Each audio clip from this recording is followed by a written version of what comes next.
तो ये रहे हमें कमेंट किए गए अनआंसर्ड ट्रैक सीरीज के कुछ क्वेश्चंस, जिसमें सबसे पहला है जारविस वर्सेस एडिथ। तो जारविस का फुल फॉर्म है just rather very intelligent system and Tony ने इस एआई का नाम अपने डैड के बटलर एडविन जारविस के नाम पे रखा था। इस एआई की हिस्ट्री बाकी सभी से अलग है क्योंकि ये एआई टोनी ने सिर्फ अपने बिजनेस वर्क के लिए बनाया था। इस एआई से टोनी अपने स्टार्क टावर और स्टार्क इंडस्ट्रीज को कंट्रोल करता था और जारविस के पास स्टार्क टावर और स्टार्क इंडस्ट्रीज के सभी सिस्टम्स का एक्सेस था। और जब टोनी ने मार्क II आर्मर बनाया तो उसमें उसने जारविस को इंस्टॉल कर दिया और इसी के बाद से जारविस टोनी के सभी आर्मर्स को कंट्रोल कर सकता था। अब ये एआई पहले एक तरह का वॉइस असिस्टेंट था जो कि एक ह्यूमन के कंपैरिजन में अकेले हर तरह के टास्क कंप्लीट कर सकता था। और फिर अवेंजर्स एज ऑफ अल्ट्रॉन में इस एआई को अपग्रेड मिला। पहले इस एआई को अल्ट्रॉन ने करप्ट कर दिया, जिसके बाद टोनी ने इसे एक वाइब्रेनियम बॉडी में इंस्टॉल कर दिया और इसका रिजल्ट हमें विजन के फॉर्म में मिला, जो कि एक चलता फिरता एंड्रॉइड था। अब एडिथ की बात करें तो उसका फुल फॉर्म है even dead I am the hero. अब इस एआई को टोनी ने एक सनग्लास में इंस्टॉल कर रखा था। इस एआई के हेल्प से यूजर स्टार्क इंडस्ट्रीज के सभी सैटेलाइट्स, मिसाइल्स और ड्रोन्स को एक्सेस कर सकता है और इसके अलावा यूजर एडिथ के थ्रू किसी भी तरह के डिवाइस, गैजेट या सिस्टम्स को हैक कर सकता है और उसमें से इंफॉर्मेशन निकाल सकता है और उसमें इंटरफेरेंस भी कर सकता है, जैसे कि हमने फॉर फ्रॉम होम में देखा था जब पीटर ने अपने क्लासमेट का फोन से इमेज डिलीट और मैसेज को चेंज किया था। वैसे ये कोई बड़ी बात नहीं है क्योंकि टोनी के सभी एआई हैकिंग के फील्ड में कुछ भी कर सकते हैं और ये एआई कुछ ज़्यादा ही एडवांस है और इसलिए ये सभी तरह के काम कर सकता है। इसके अलावा एडिथ के हेल्प से इसके एक सेपरेट सैटेलाइट जो कि ड्रोन्स को रखे हुए हैं उसको कंट्रोल करके यूज़र बहुत से काम कर सकता है। जैसे कि फॉर फ्रॉम होम में हमने देखा कि उन ड्रोन्स की हेल्प से असैसिनेशन भी किया जा सकता है। बस यूज़र को टारगेट की इन्फो देनी होती है और इन ड्रोन से इल्यूजन्स भी क्रिएट किया जा सकता है और ऑलमोस्ट एक सिटी को भी उड़ाया जा सकता है। अब इस कंपैरिजन के रिजल्ट की बात करें तो यहाँ जारविस एडिथ से ज़्यादा सुपीरियर है। अब इसका रीज़न सिंपल है क्योंकि यूज़र को एडिथ को ऑर्डर्स देने पड़ते हैं तब वो कोई काम करता है, बट इन जारविस यूज़र को ऑर्डर देने की ज़रूरत नहीं, वो खुद की नॉलेज से कई सारे टास्क कंप्लीट कर सकता है। For example handling all the Stark Industries, Stark Tower, controlling the Iron Legion army and house party protocol. Next question है Iron Spider suit versus Black Panther suit. तो सबसे पहले बात करते हैं आयरन स्पाइडर सूट के बारे में। तो ये सूट हमें सबसे पहले दिखा था होमकमिंग में, जहाँ टोनी पीटर को अवेंजर्स की टीम ज्वाइन करने के लिए कहता है बट पीटर मना कर देता है, जिसके बाद हमें ये सूट दिखता है इन्फिनिटी वॉर में। ये सूट नैनो पार्टिकल से बना है, same as Iron Man's mark 52 and mark 85 suit.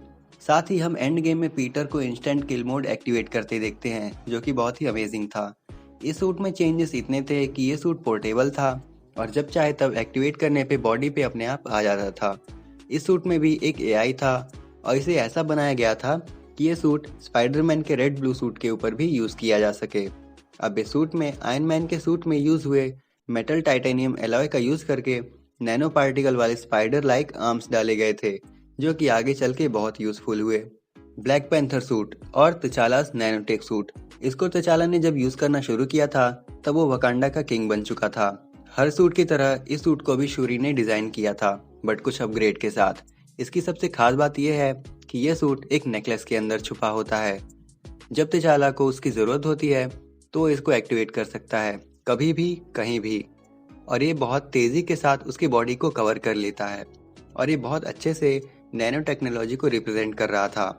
साथ ही वाइब्रेनियम पार्टिकल्स जो एनर्जी ऑब्जॉर्ब कर रहे थे उसको पर्पल कलर में दिखा रहा था और जब तचाला चाहता तब उसको रिलीज कर सकता है, जो कि बहुत ही पावरफुल होता है। इसके अलावा इस सूट में लगे आई लेंस की हेल्प से तचाला को इंफ्रारेड विजन और नाइट विजन मिलती है। इस नैनोटेक सूट में लगे क्लॉज वर्ल्ड के ऑलमोस्ट सभी मेटल्स को मॉलिक्यूलर लेवल पे कट कर सकते हैं और इस सूट में हार्ड लाइट डिफ्लेक्टर शील्ड भी लगे हैं।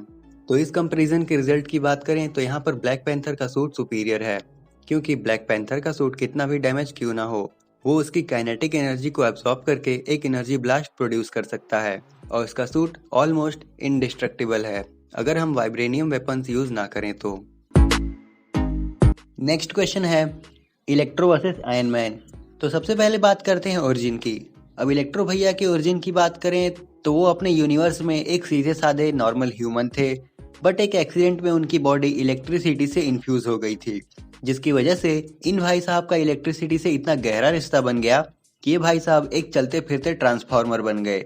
तो अब इलेक्ट्रो की पावर्स की बात करें तो उसके पास है electricity manipulation, electricity absorption, flight, lightning bolt, projection, teleportation, electro reception, electricity detection, charging, electrical telekinesis और इलेक्ट्रिकल इम्यूनिटी।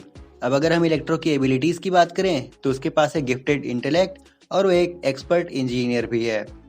अब आयरन मैन की ओरिजिन तो आप सबको पता ही है, but in short Tony Stark एक ब्रिलियंट साइंटिस्ट था और वो स्टार्क इंडस्ट्रीज का मालिक था, जो कि एक मिलिट्री वेपन डिजाइनिंग इंडस्ट्री थी। और फिर एक दिन एक टेररिस्ट गैंग ने टोनी को किडनैप कर लिया और फिर एक केव से निकलने के लिए उसने एक आर्क रिएक्टर बना के एक आर्मर बनाया। और इसी के बाद आयरन मैन ने अपने आर्मर्स को अपग्रेड करते करते अर्थ का बेस्ट डिफेंडर बन गया।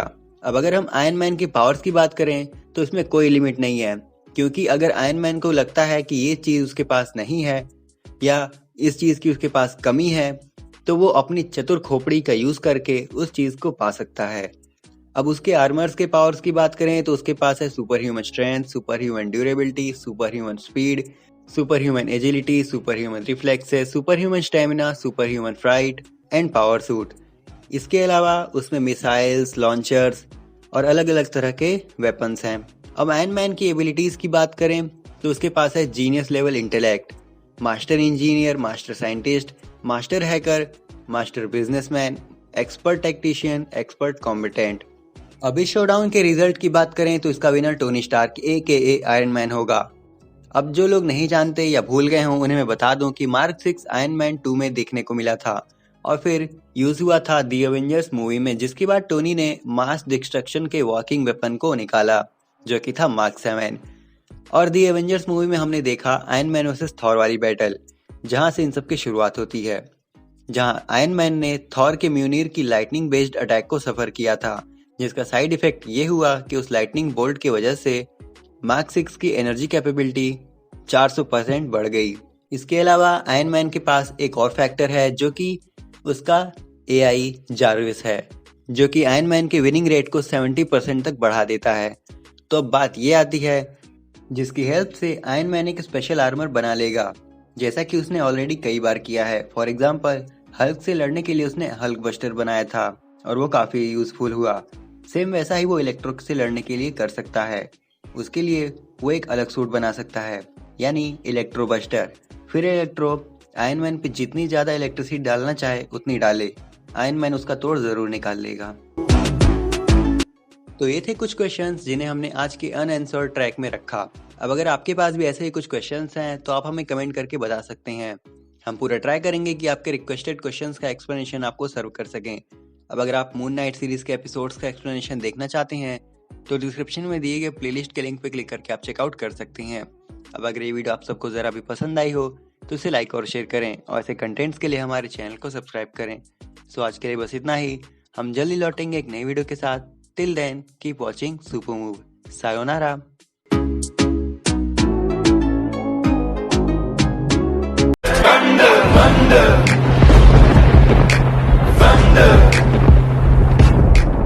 She said, do you love me? I tell her only partly. I only love my bed and my mom. She said, do you